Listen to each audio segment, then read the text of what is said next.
Slippery on here. You know, I like how this 24/7 is setting it up. Huh? They're making Manny seem like Manny. Let's not do the station. This is Guard Your Girl Boxing. Ride or Die. Cold Trizzle. Big Mizzle. Sleep Izzle. Shout out to the Dizzle. Cousin Jizzle over there. I'm in West Coast Snoop. What up, nephew? Yo, what's up? I'm in Snoop mode right now. What up, nephew? What's up, uncle? That's how Snoop. There you go.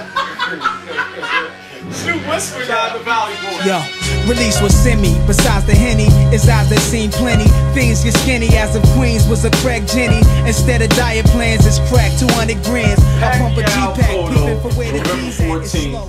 You know, I got my constituents right here. We're gonna get into this.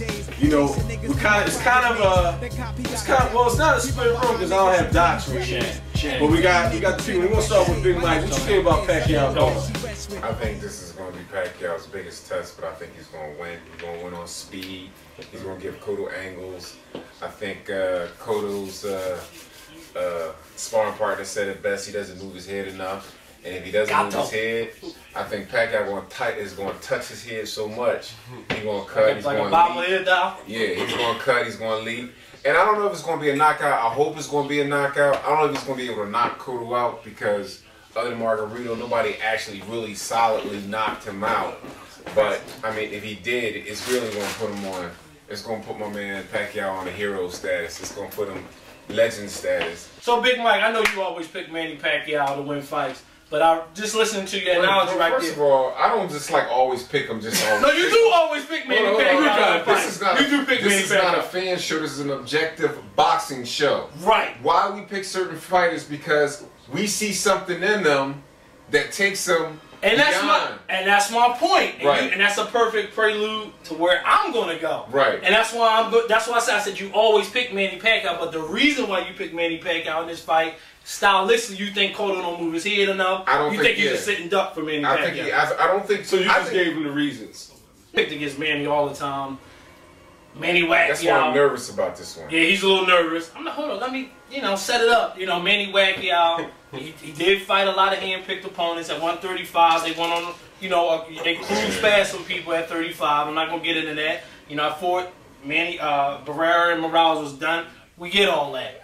He's fighting a Miguel Cotto. Miguel Cotto's no slouch. He knows how to box. This is probably Pacquiao's biggest opponent, his toughest opponent. And I just think, me personally, after watching the Joshua Clottey fight, I think Miguel Cotto is right for the picking. Like my man Big Mike alluded to, I don't think Cotto moved his head enough. I think the jab is going to get abandoned. I think Manny moves properly enough. No, he's not sweepy. No, he's not a Chad Dawson, Floyd Mayweather. But he moves enough. He doesn't stand still. And that's going to turn Cotto into a stalker. Everybody under this impression that Cotto's not going to stalk in this fight. But when Cotto first came on the scene, what was he known for? Stalking. Stalking his opponents. And I think in this time... Well, he did. You know what? Get all due respect to Cotto. Everybody thought Cotto was going to come at a certain way as Shane, and he came out and boxed. And you can't... And I'm not saying... You gotta distinguish the type of stalking that Cotto does as opposed to Ricky Hatton. It's the difference. It's my point being is, though, he came into the game. It wasn't until the Shane fight that we realized that he can box. He can apply smart pressure. Now, that brings me back to my Manny point. I think Manny moves around enough. He's herky-jerky. He's moving around. He's just doing all this smoke and mirror stuff. Cotto going to abandon. Smoke and mirror. Cotto, the jab gets abandoned, in my opinion. The jab gets abandoned in this fight, and he's walking in a straight left hands all night. And I go back to his all his big fights he gets cut in. I'm telling y'all this. Remember this. I don't know what minute of the video this was going to pop up on, but remember this minute. Remember what I'm saying. He gets cut in this fight. It's a wrap. Manny Pacquiao is not Joshua Clottey. If he smells blood, he's going in like a killer shark on his show. And the fight's going to get stopped on cuts. That's where I see the fight going. I think Cotto jab gets abandoned in this fight. He becomes a stalker and he walks in the straight left hands. That's the fight to me in a nutshell. What's the star of Batman? What's his name?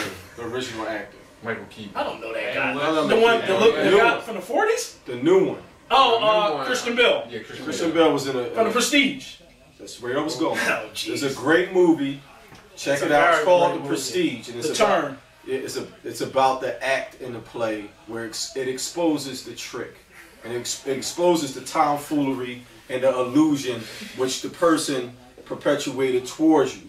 Now, I'm saying this because there's one thing in common about every opponent that Manny Pacquiao has fought ever since he fought Marquez. When he fought Diaz, one thing was common.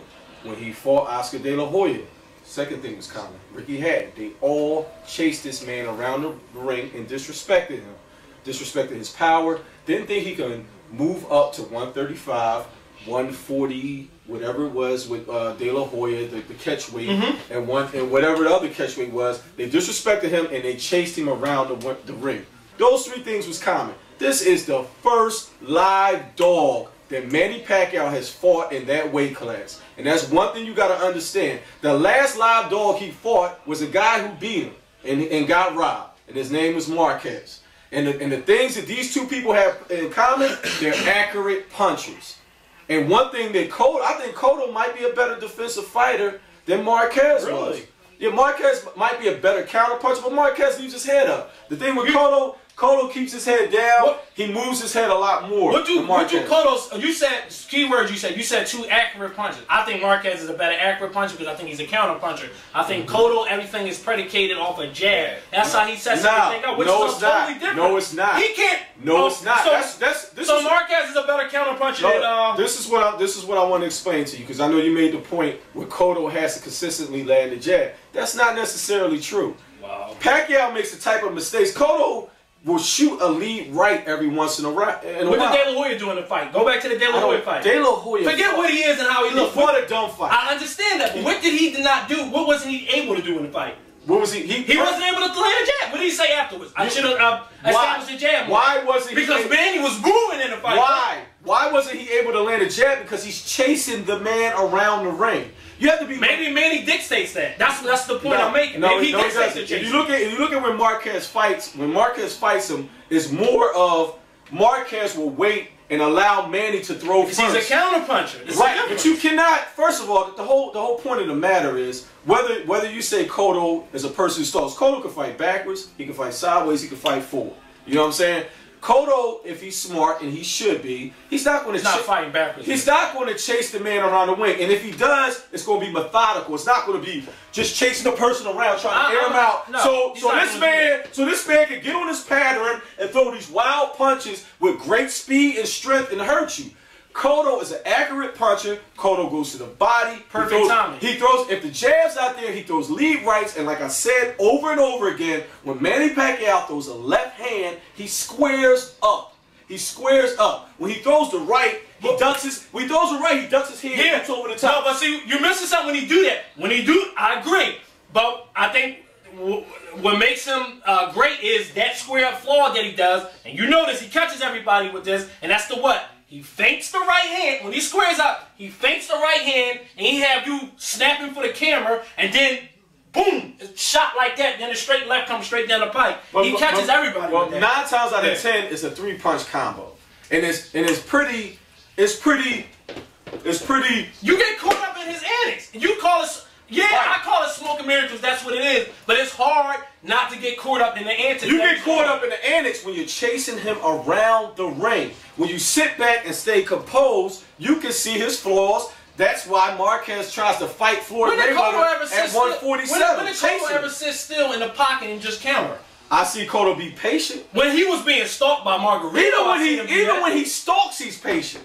Cotto's not a reckless fighter. So, but that goes back to him stalking again. But listen, he's not a fighter that's going to come out and throw punches like this. He's a calculated fighter. He's throwing jabs. So how many punches is he going to have to give up to get his one, whatever he's trying to get off? 2 things. One is Manny's not all that small compared to Cotto. If you looked at the day they announced the fight, he's really not the smaller man.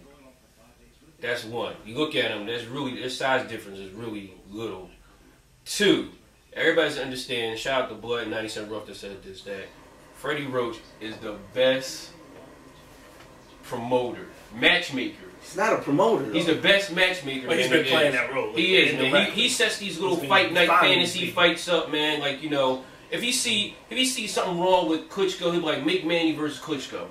You know, So all that being said, but go back to your point, not to cut you off, when you said about the Joshua Clottey fight, which I thought was key. What I said was that, you know, there wasn't anything set in stone about Manny fighting Cotto up until Freddie saw the Joshua Clottey fight and he saw how vulnerable he was, and he said, you know what, let's make this fight. You know, I want Manny to get his next belt. This imaginary 145 diamond belt, WBC diamond platinum belt, whatever it is. I never heard of it. I don't know. Right. So it's an imaginary belt. But the point is that, you know, I'm sure every fighter does it. They saw something vulnerable and he was like, you know what, Cotto's right for the pickings. You know, let's take this fight. You know, I agree with what you're saying. I agree with what Big Mike is saying. I mean, I agree with what you're saying too. I really believe that Cotto's is going to give Manny problems. However, I think that what's going to happen is he's going to walk through a bunch of razor blades. He's going to get cut up. He's going to get cut up. He's going to get cut up, and the fight going to be stopped on cuts.